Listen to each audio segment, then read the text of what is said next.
E aí galera, beleza? Eu sou o Silas e estou aqui para mais um vídeo. Bom, nesse vídeo de hoje eu vou estar mostrando alguns macetes para ponto e linha. Macetes que resolvem o barulhinho da interna dele, faz muito barulho esse carro por dentro. Então já aproveita e deixa aquele like aí, se inscreve no canal para você não perder as novidades. Esse é o segredo para parar os barulhinhos do ponto. Vou deixar um pouquinho a amostra aqui, mas dá para empurrar mais para dentro. O segredo é dobra um papelzinho, dobra quantas vezes der. Aí você coloca. Aqui no caso acho que eu dobrei 2 ou 3 vezes. Caso fique aparecendo, pode colocar um papel preto também. Acho que é melhor. Dá pra empurrar mais. Eu não empurrei só pra fazer o vídeo.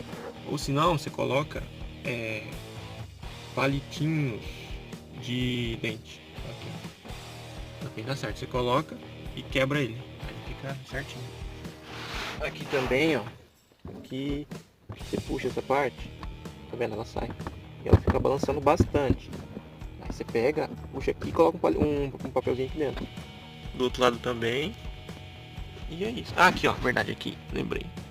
Ó, dá até pra ver que tem um papelzinho ali. Ali faz muito barulho. Aqui, bem aqui, tá vendo branco aqui?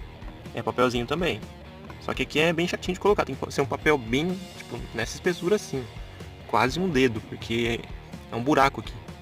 E essa peça faz barulho com essa. É só você puxar aqui que ela sai.